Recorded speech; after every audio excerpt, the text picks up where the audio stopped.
So before we do the lean, the PCC, in local language they call it the lean.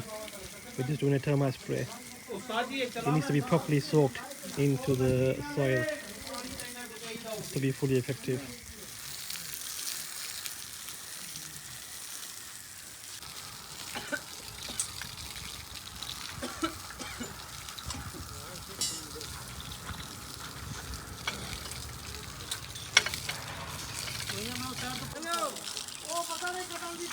We're just finishing off the anti-termite spray.